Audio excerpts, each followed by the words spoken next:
Hello, my lovelies. This is all about what is your dark power?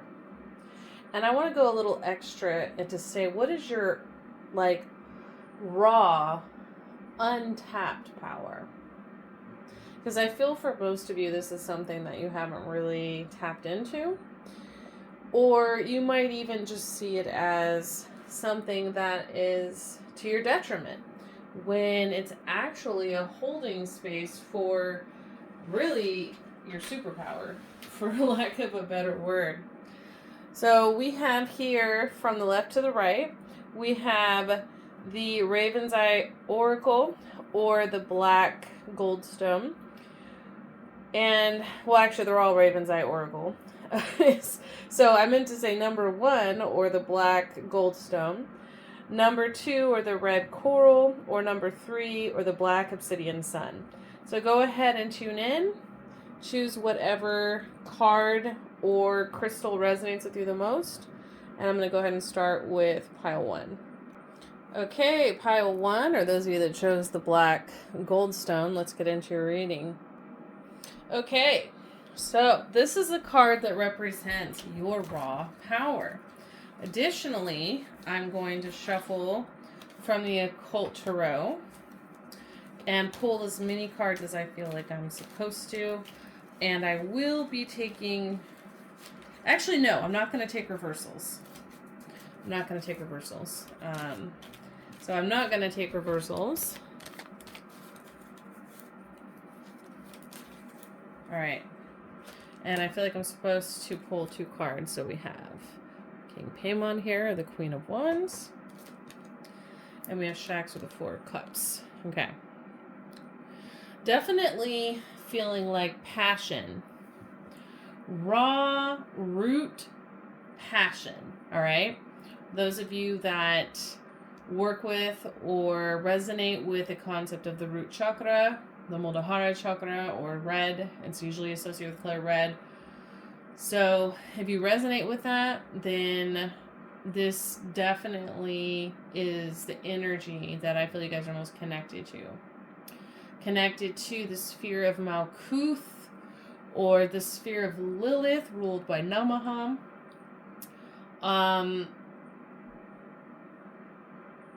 Also says Mountain Troll of Midgard. So also, more earth energy, the whole Middle Earth or Midgard energy, right? Arguments, anger management. And then no. So, and then we have here with King Paimon. And King Paimon is known, to teach sciences. Also to tell anything you want to know, including revealing other people's secrets. I feel like a lot of people miss that. And definitely can make somebody essentially your bitch, okay? Also gives good familiars or familiar spirits. With Shax, steals and fetches anything requested, including money and horses. Reveals secret things and brings questionable familiars. So what I'm getting is your ability, this just came through as a channel. One of your raw dark gifts is your ability to summon and control spirits. Whether that's something that you've tapped into or not, there's this energy of sorcery. Like you're either a sorcerer or sorceress, or you were in other lifetimes if you haven't tapped into that in this lifetime. But there's definitely this energy of you having ability to control and send out spirits. There is also this energy of you being able to find out hidden or secret things. I just got this image of you being able to look into someone's eyes and see like the darkest parts of them or the secret parts of them and pull that out. And so sometimes you might pull that out to throw it in their face. Other times you might pull it out because you're actually trying, to help somebody, to bring something to someone's attention. So this is definitely the energy of passion. This is also the energy of anger, connected to Asmodeus and the Flaming Ones. So there's this energy also. So it's not just Nama and the sphere of Lilith, but I'm also getting Asmodeus and the Flaming Ones as well. So you have the power of fire and the power of anger. Now, used correctly and fueled correctly, this can really catapult you forward in your journey.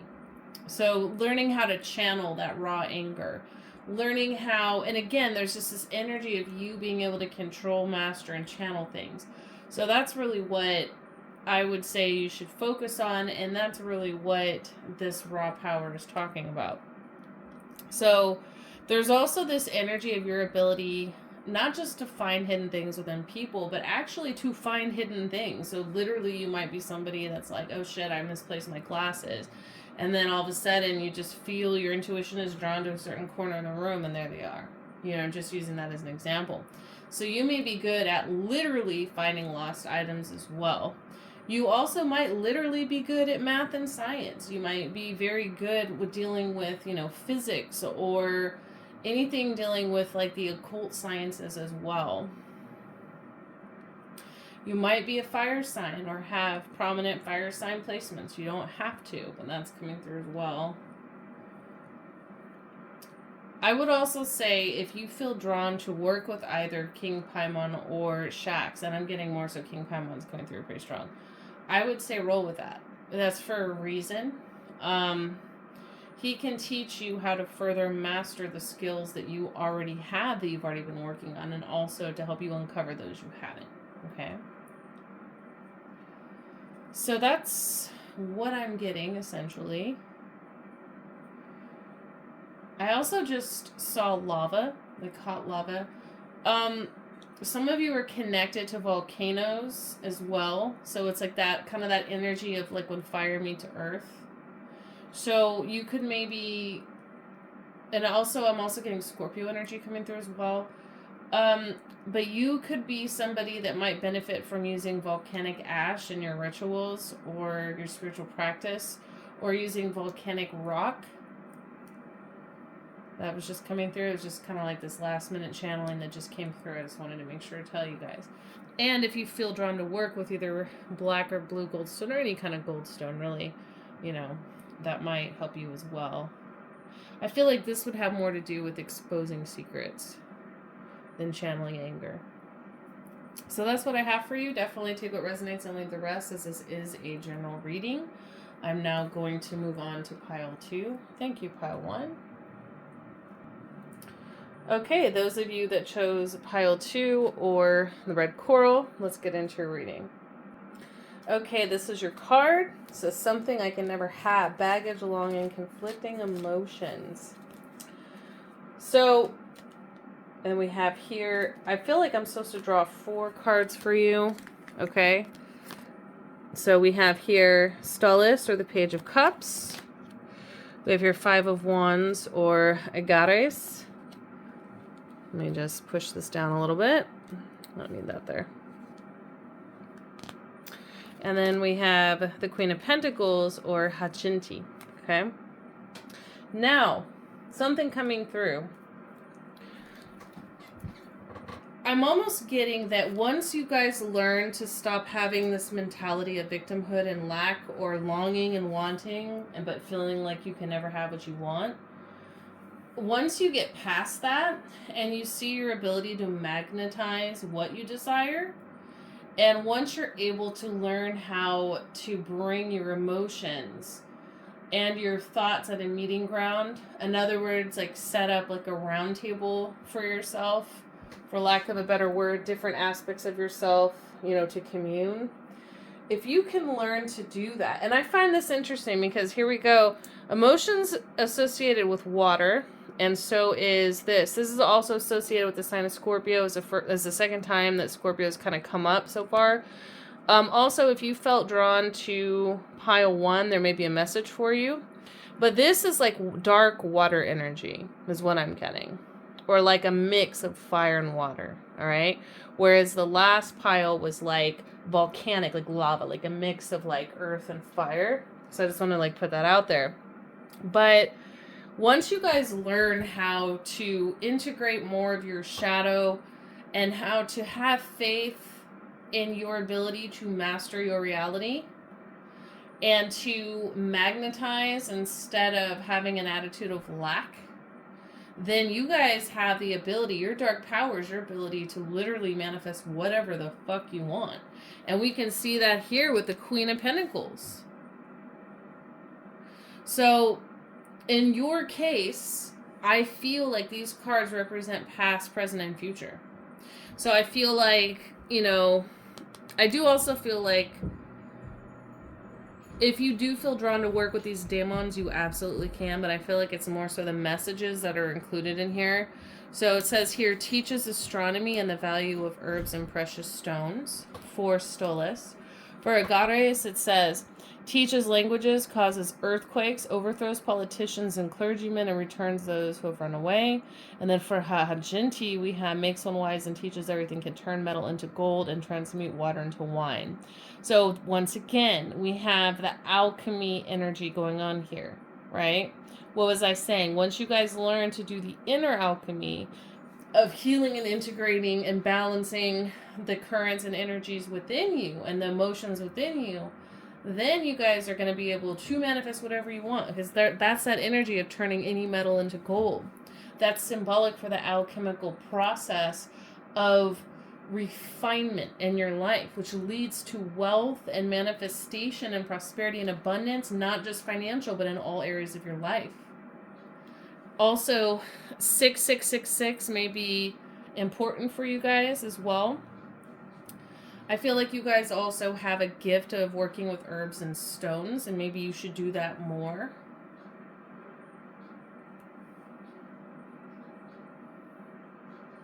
I'm also getting that some of you are in positions of power, or you are wanting to be in positions of power, or you are some sort of authority in your field. Some of you have the gift of espionage, the gift of psyops or psychological warfare. Some of you are really good at emotional manipulation, like getting in people's heads, you know, and that is a very powerful gift. Empathy, and also dark empathy is coming through as well. But I'm getting mostly like this energy of you guys just being able to manifest whatever you want. But in order to get there, you have to get past this point. So like right here, you're at 5 of Wands, where you're, you know, fighting that battle. You haven't quite got the victory. You're not 6 of Wands yet. You're kind of fighting that battle. You're working through shit, right? You're not shying away. And then in the future, we have Hajinti. We have the Queen of Pentacles. That's when you reach that point when you were just this abundant being, just manifesting and drawing everything in, because you know, number one, you're not wasting your energy and your emotions on shit that doesn't matter or concern you, or getting wrapped up in shit that's causing confusion and conflict. And number two, you reached a point where you learned how to alchemize these disharmonious currents within, in order for all aspects of you to work in your favor and everything in the external world to work in your favor. So that's what I'm getting for you guys. That's very potent, powerful shit. You know, the power of alchemy, the power of manifestation, magnetizing the reality that you want, being a master architect of your reality. And you see here with all this energy, it's just kind of like, I'm getting like, you know, like dark matter energy of you just being able to, you know, put things together and just create reality. So very cool, pile 2. Also, if you do feel the need to use Red Coral, it's especially beneficial for those that have like prominent Scorpio placements. But Red Coral is good for protection and increasing energy and focus. Okay? So that's what I have for you guys. Definitely take what resonates and leave the rest, as this is a general reading. And I'm now going to move on to pile 3. Thank you, pile 2. All right, those of you who chose pile 3 or the Black Obsidian Sun, let's get into your reading. Okay, so this is your card. I'm also going to be pulling cards from the Occult Tarot. I am shuffling right now. But we have here Underwater Eden, Half Empty, Overlooked, and Defeatist. We're going to get into this and how this ties into your dark power. I have here 5 of Swords, Sabnuk.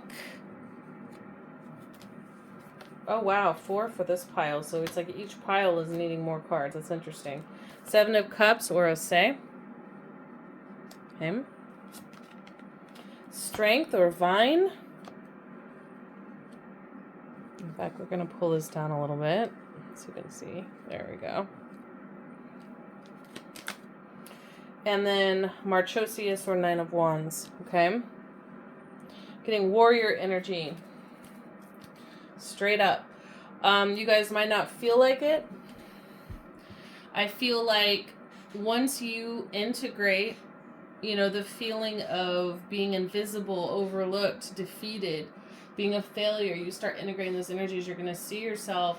It's like assassin energy. Like you have the ability to be invisible in order to accomplish your goals. You move in silence and in deadly, swift efficiency is what I'm channeling. So once you really accept and integrate your shadow aspects, that's when you're really going to step into this. I'm also getting that even though these are daemons, I'm getting that you guys have chimera and dragon guardians and guides. And you also have a jaguar guardian or guide. I'm also feeling that Vine wants to work with you, and that any of the daemons on this spread are definitely open and available to work with you.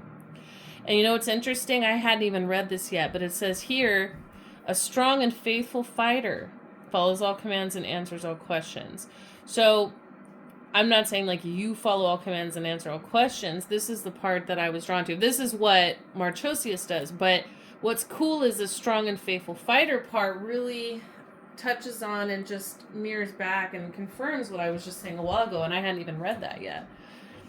Vine, it says, builds towers or destroys stone walls, causes rough waters, and finds witches. So, we have here, underwater Eden.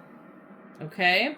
Destroys stone walls, causes rough waters. It's power over the element of water. And I'm not just getting power over the element of water, I'm getting power over the element of water and earth. So, you might have felt drawn to pile 2. So if you did, definitely check that out. If not, there may not be messages there for you, but I just want to put that out there. Okay, so, and then here we go about towers again. Builds high towers and castles and cities. Afflicts men for many days with wounds full of rot and maggots.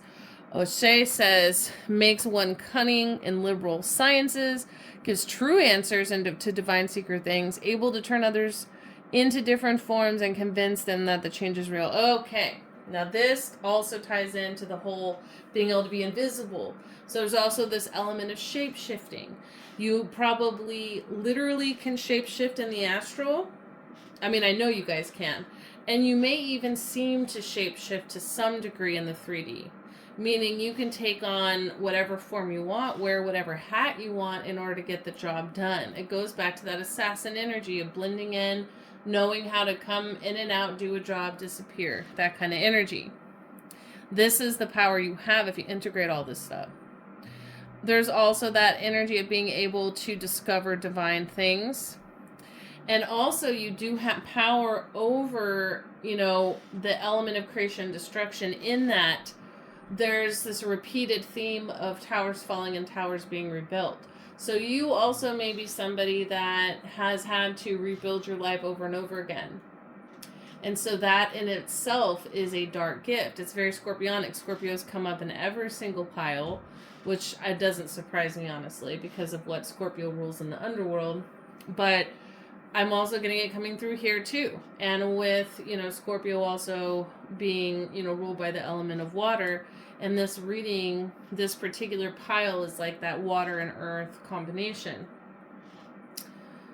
So yeah, warrior, ability to, have mastery over creation and destruction, those energies and elements, being able to recreate yourself over and over again, shape-shifting ability, ability to understand history, liberal sciences. I just got archaeology as well. So there's this energy of like being able to understand philosophy and higher things, occult knowledge and wisdom as well. As I already mentioned, being strong and skilled at fighting, so that warrior type energy. And being a warrior doesn't always have to mean combat. It can be that you're a warrior in your own reality and how you fight for what you believe in. So there's bravery here, there's courage, and remember this is tied into, you know, the strength card. Okay? You're able to sense spiritual gifts in others, is what I'm getting to.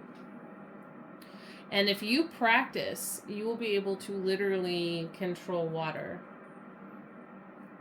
So there are people that, you know, practice that type of, you know, practice where, you know, you're doing like, you know, the people do like that read from the water or can control water. I mean, you could do scrying, things of that nature.